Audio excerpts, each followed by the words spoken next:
each year, we begin to question, to doubt. Is it possible that maybe such things as ghouls and ghosts are wandering the night? I am here this evening to tell you a tale about just such horrors, to tell you that they are true, for this is a true story, a story that happened to a man I knew very well, a man who is no longer with us. His name was Trevor, and Trevor was always a bright student. He graduated with straight A's and got a scholarship to Arkham University in New England. Now, unfortunately, Trevor was poor, and the scholarship just barely covered the cost of tuition and books. So Trevor packed his few belongings into his battered Toyota Camry and drove across the country from California to New England. When he arrived, he had to find a place to live. But when you're a poor student, doing so is not easy. After a lengthy search, he finally located an old manor house. It charged $20 a week for a room, and as you can imagine, at such rates, only the truly desperate would live in such a house. The house itself terrified him the moment he saw it. It was 3 stories, cracked, faded paint. The front yard was overgrown with brambles and spider webs, and the fence was missing more posts than it had. The windows were coated in dirt, so much so that you couldn't see inside them, so you had no hint of who might live there. Trevor entered the house and found the landlord.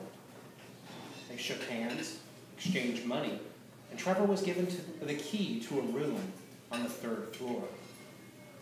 He took his meager belongings up there, opened the door, and found the smallest room he'd ever seen, just big enough for a tiny bed, a dresser with 3 broken drawers, and a desk where he could study. As Trevor was leaving to explore the house a little bit, he heard the sound of crying on the 2nd floor. Trevor poked his head around the corner and saw one of the most beautiful women that he had ever had a chance to lay eyes on. She had scarlet hair, bright green eyes. And as he came around the corner, he asked her, "What's wrong?" And she hurriedly dried her eyes on the sleeve of her shirt, gave him a forced smile, and introduced herself as Amanda. Amanda had a dilemma. She gestured inside of her room, and there was a small playpen with a child that could not have been more than 15 or 16 months old. She introduced him as Scott, and told Trevor that she had finally found a job interview, but she needed somebody to watch him and knew no one in the area. Trevor, being gallant, offered to watch the boy, even though he had no experience with children. And the woman sized him up. Eventually, Amanda decided she had no other choice, and Trevor seemed harmless enough, so she agreed. Trevor was left in Amanda's room. He sat in an overstuffed chair, torn leather, cracked with age, and watched Scott in the playpen. Scott was a very well-behaved child. He simply sat there and painted his blocks. Now, unfortunately, Trevor was exhausted from the drive across country, and he fell asleep. And while he was sleeping, he had one of the most vivid dreams he had ever had. He was locked in a loving embrace with a woman that looked suspiciously like Amanda. But midway through the dream, it took a nightmarish twist. He was no longer looking at Amanda. It was a horrible old crone with leathery skin and rheumy eyes. She gave him a horrible gap-toothed grin and captured him. He jerked away as if he'd been burned, but she moved quick as a cat and scratched him in the chest. Trevor awoke suddenly. He was groggy and didn't realize where he was. He looked around and saw that it was no longer in Amanda's room. He was laying in his own bed in the new room that he had just gotten. And someone was pounding on his door.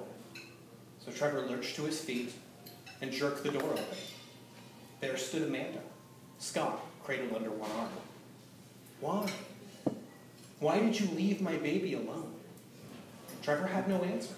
He had no idea how he had gotten from his bed, from her chair up into his own bed.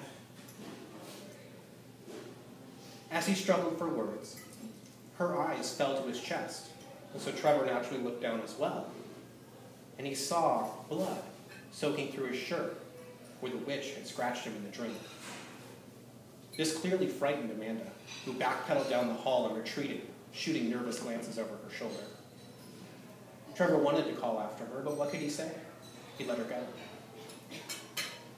He closed the door and tried to figure out exactly what had happened. Trevor was a scientist. He was studying astronomy. Rationally, there must be some explanation, but he couldn't find it. How had he gotten into his own bed? How had this scratch occurred? And so he walked over to a cracked window atop the dresser, wiped away some of the grime, and pulled up his shirt. And a strange, eldritch symbol had been carved into his chest by the witch. How was that possible? He didn't know. So Trevor did the only thing he could. He threw himself into his studies. He chalked it up as something inexplicable and tried not to focus on it. Unfortunately, Trevor didn't have a choice, because each night, when he went to sleep, he had vivid, horrible nightmares. The first night, he found himself standing in a strange room.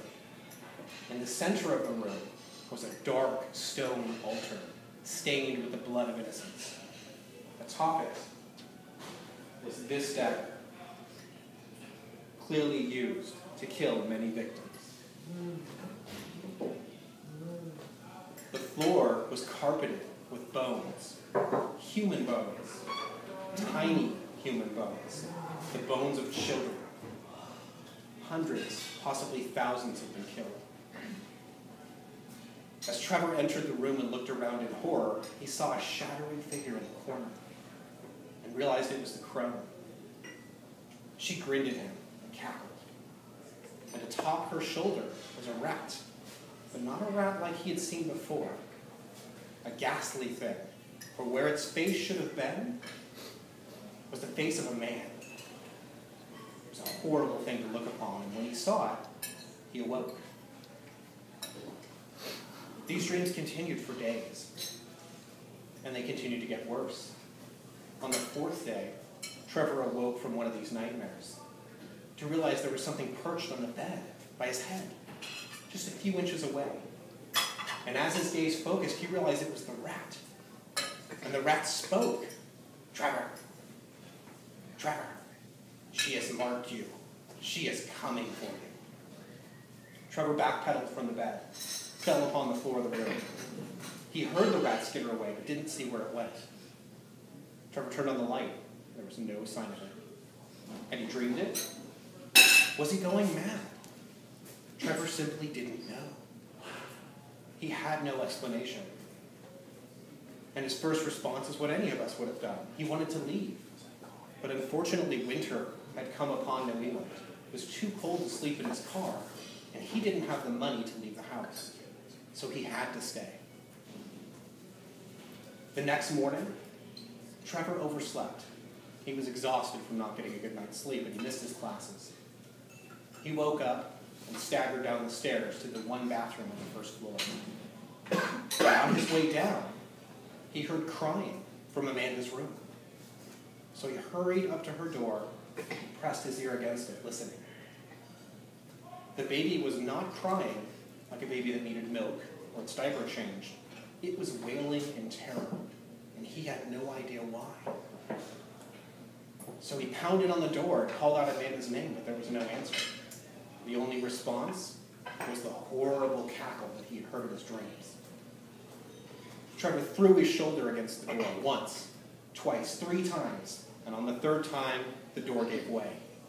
But there was no sign of the witch in the room. Instead, he saw the rat perched on the edge of the playpen. The rat dove in and bit into poor Scott's neck. Trevor crossed the room in the blink of an eye and seized the rat. It bit into his hand, and he gave a cry of pain. He threw it into the wall, and it fell to the ground, skittering from the room. Trevor picked up Scott, the poor baby, covered in blood, not sure what to do. The rat had left the room, but if he left the child behind, the rat might come back. And yet he also needed to know where the rat was going. So Trevor chased the rat up the stairs, back into his room. And when he got there, he froze, for he saw something that he had not expected. A secret door had swung open from a section of his wall. And as he ducked inside that corridor to chase the rat, he saw that it led to a familiar room. In the center was the altar from his dreams, the dagger still atop it. Trevor crept carefully across the carpet of bones, looking for the rat. And then he saw it across the room.